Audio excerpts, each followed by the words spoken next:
최근 일본에서 교사들의 움직임이 심상치 않습니다.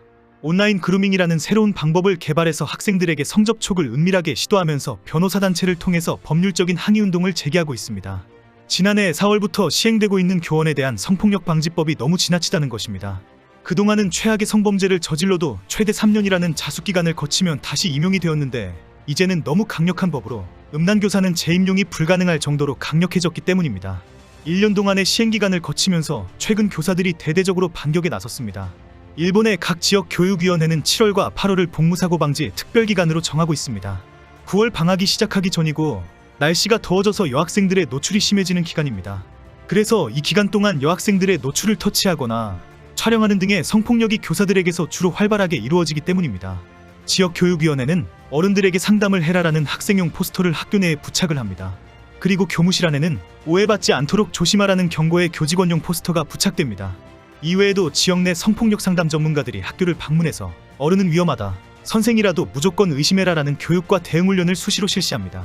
지난해 4월 교사들에 대한 강력한 처벌법이 시행된 후에 학교 내에서 새로운 형태의 접촉 시도가 활발해졌습니다. 지난 1년 동안 온라인 그루밍이라는 형태의 범죄가 폭발적으로 증가한 것입니다. 많은 여학생들이 학교 내에서 SNS나 애플 에어드롭 기능을 이용해서 음란물이나 이상한 메시지를 받은 것으로 확인되었습니다.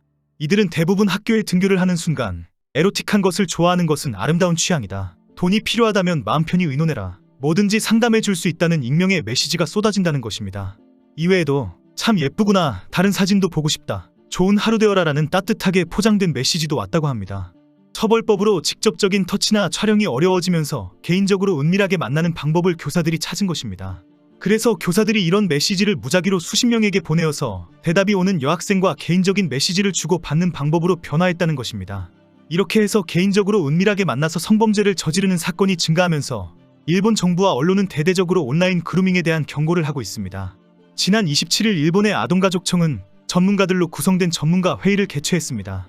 주제는 교육이나 보육에 종사할 때 성범죄 이력이 없다는 증거를 요구하는 제도를 채택하기 위해서 토의한 것입니다. 토론에서는 범죄기록 증명서에는 합의가 이루어지고 기소가 되지 않은 범죄가 기재되지 않는다는 것에 대한 논의가 심각했습니다.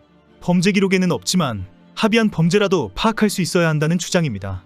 이에 대해 변호사들은 지나친 처벌이다, 교사들을 다른 조직보다 더 엄격하게 규제하는 것은 자유를 침해하는 것이다, 개인정보도 보호해 주어야 한다며 반대를 표시했습니다.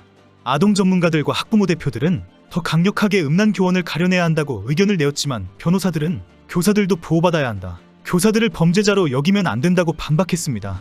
변호사들이 음란교사에 대한 변호를 강력하게 펼치는 이면에는 교사와 학생 간의 사랑도 진정한 사랑이다라는 교사들의 입장을 통과시키려는 의도입니다. 최근 교사들이 온라인 그루밍을 통해서 한 명의 여학생을 개인적으로 만나는 성범죄가 증가하고 있는 와중에 교사들이 우리는 서로 사랑한다고 주장하고 있기 때문입니다. 4월에 시행된 교원에 의한 아동학생 성폭력 방지법은 학생에 대한 성적인 행위에 대해 동의의 유무에 관계없이 성폭력에 해당하는 것으로 금지하고 있습니다. 교사들은 현재 여학생 스스로 선택하고 동의한 연애는 처벌하지 말아달라고 요구하고 있습니다. 일본의 법제심의회 등 정부기관은 형법으로 다루어야 하는 범죄이기 때문에 강력한 처벌이 필요하다는 입장이지만 교사와 변호사들은 아름다운 사랑이 범죄로 처분되는 것은 지나치다고 반발하는 것입니다. 실제 일부 지역의 교육위원회는 학생이 동의한 경우에는 가벼운 처벌로 끝내는 경우도 많습니다.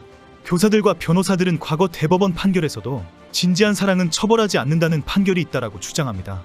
각 도도부여는 모두 청소년 보호 육성조례를 정하고 있습니다. 오사카부에서도 18세 미만을 대상으로 음란하고 외설적인 행위를 금지하고 2년 이하의 징역이나 100만 엔 이하의 벌금을 처한다는 규정이 있습니다. 그런데 당시 재판을 받게 된 교사에 대해 일본 대법원이 진지한 연애는 이런 조례에서 정의된 음행에 포함되지 않는다, 그래서 처벌 대상이 되지 않는다라고 판결을 했습니다. 현재 일부 교사단체도 형법도 강제성범죄에서 그 수단에서 폭행이나 협박을 이용하지 않으면 적용하지 않는다고 되어 있다면서 교사에게만 지나친 처벌을 하면 안 된다고 주장하고 있습니다. 교사들은 지난해 4월 이후 온라인 그루밍을 통해서 개인적으로 만나서 진지한 사랑을 한다는 방법을 찾았는데 이것마저 처벌하는 것은 지나치다고 반발하고 있습니다. 교사들의 주장에 대해 일리도 있다라는 반응도 있지만 그동안의 범죄를 감안하면 절대 안 된다는 주장도 있습니다. 지난해 4월 1일부터 시행된 교원에 의한 성폭력 방지법은 학생에게 성폭력을 가한 이유로 징계면직이 된 교원의 복직을 엄격하게 제한하고 있습니다. 특히 이 법에는 명확하게 아동 학생들에게 성폭력을 해서는 안 된다고 명기되어 있습니다. 이 법은 교사들에게 분명하게 강조하는 것에 큰 의미가 있습니다. 이 법으로 이제는 징계면직 사유를 40년간 보존해서 교원 채용 시에 활용하도록 합니다. 면허를 재취득하기 위해서는 교육위원회의 심사위원회에서 원칙적으로 만장일치 동의를 받아야 합니다. 이런 심사위원회 설치로 사실상 다시 교단에 서는 것을 아주 어렵게 하겠다는 취지입니다. 그동안 아동이나 학생에 대해 성폭력을 행사한 교원이 3년 만에 완전히 새 사람이 되어서 오는 경우보다는 더 영악하고 지능적으로 성범죄를 자행하고 도리어 교묘하게 발전하여서 돌아오는 경우가 많았습니다. 그래서 학생들과 학부모들의 사이에는 재범의 불안이 심각하다, 영구 추방해야 한다는 서명운동이 일어났습니다. 지난해 9월부터 음란교원에 면허를 재교부하지 말아야 한다는 서명운동이 전국 학교 성폭력 피해자 모임과 아동의 권리를 지키는 모임을 중심으로 활발하게 시작되었습니다. 짧은 기간 안에 5만여 명의 서명을 받아 문부과 학성에 제출하면서 사회적으로 문제제기가 이루어진 것입니다. 서명을 주도한 단체는 음란교원이 3년 이후에 다시 다른 학교에 가서 같은 성범죄를 저지르고 있다, 1년에 300여 명의 적발교원은 빙산의 일각이다, 교내에서의 교사의 성범죄는 일상화되고 있다며 우리 아이들을 구해달라고 호소했습니다. 서명운동이 일어날 당시에도 직업선택의 자유를 침해한다, 변호사와 의사 등 다른 성범죄자들도 처벌 이후에 다시 복귀하고 있다, 교사에게만 지나친 처벌을 강화하는 것은 어렵다 등의 문제제기가 있었습니다. 학부모들은 교사들은 경우가 다르다, 직업에 부적합한 자들이기 때문이다, 음란교사들이 다른 지역에 가서 아무 일 없었다는 듯이 또 성범죄를 저지르고 있는 현실을 알아야 한다고 격분했습니다. 일본에서 매년 4월 1일은 공립학교의 교사이동 발표일입니다. 대부분 지역이 미리 공표하지 않습니다. 종종 갑자기 상황이 바뀌어서 송별식을 다 했는데 이동이 취소되는 사례가 많았기 때문입니다.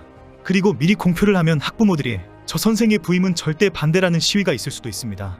교육청은 이 시기에 전학 등으로 학생 수의 증감이 급격히 있어서 어쩔 수 없다고 이유를 댑니다. 결국 담임 선생과 인사를 할 여유가 없는 것도 당연하고 누가 새로운 선생으로 부임할지도 모릅니다. 그 후 수업이 진행이 되던 중에 저 선생이 지난 학교에서 어떤 사고를 쳤다더라라는 사실이 확인됩니다. 종종 음란교원이었다는 사실이 폭로가 되기도 합니다.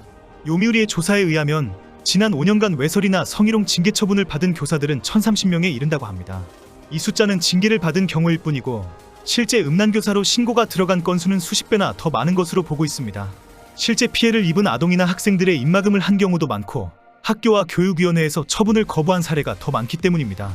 특히 1040명 중에 496명이 자신의 제자를 꼭 집어서 성범죄의 대상으로 삼았다는 사실은 더 충격적이라고 보고 있습니다. 대부분의 교사들이 자신의 제자들을 성적 희롱 대상으로 보고 있다는 것이죠. 특히 학생들은 믿었던 담임교사에게 당하는 성범죄이기 때문에 마음의 상처를 심각하게 받고 그 피해는 엄청난 두려움으로 지워지지 않는 트라우마가 될 것이라고 전문가는 지적합니다. 음란교사들이 변호사들을 통해서 진지한 사랑 타령을 하는 것이 놀랍습니다. 50대 교사들이 10대 여학생을 온라인 그루밍을 하고 우리는 서로 사랑한다라고 주장하는 것을 허용하라는 주장입니다. 이것이 이렇게 토론하고 고민할 문제인가요?